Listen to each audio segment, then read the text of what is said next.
halkani waa Somali Freedom kusoo dhawaada faalaynta heshiiska ay gaareen dawladaha Mareykanka, Ingiriiska iyo Australia.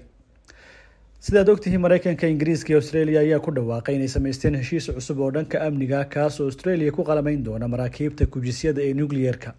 Ku dhawaaqista heshiiska cusub wuxuu ka careysiyay Faransiiska isagoo ku eedeeyay Mareykanka inuu u dhaqmay si isku duubnaan ah, qalalaasana ka dhaliyay wadnihii xulafada reer galbeedka.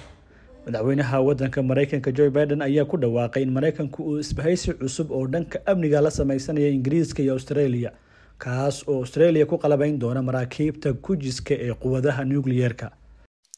As Prime Minister Morrison and Prime Minister Johnson said, I want to thank you for this partnership, your vision as we embark together on this strategic mission.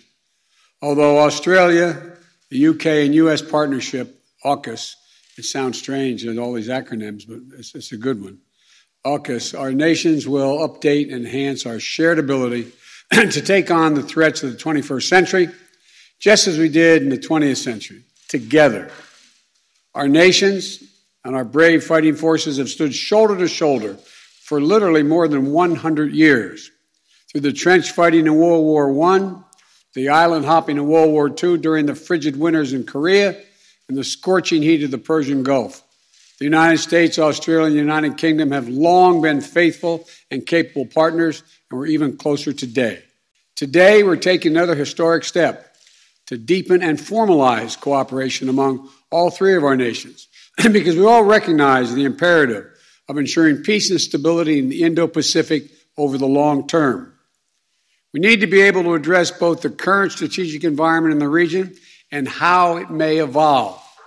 Because the future of each of our nations, and indeed the world, depends on a free and open Indo-Pacific enduring and flourishing in the decades ahead. This is about investing in our greatest source of strength, our alliances, and updating them to better meet the threats of today and tomorrow. It's about connecting America's existing allies and partners in new ways and amplifying our ability to collaborate, recognizing there is no regional divide separating the interests of our Atlantic and Pacific partners. Indeed, this effort reflects a broader trend of key European countries playing an extremely important role in the Indo-Pacific.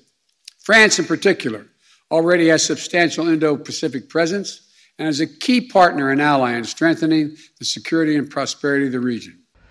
Australia ayaa sidoo kale ku dhawaaqday inay ka baxayso heshiiskii ay sanadkii 2016 la gashay Faransiiska si ay u dhisto 12 maraakiibta qumaatiga korontada ee naaftada, kaas oo ku kacaya lacag dhan 100 bilyan.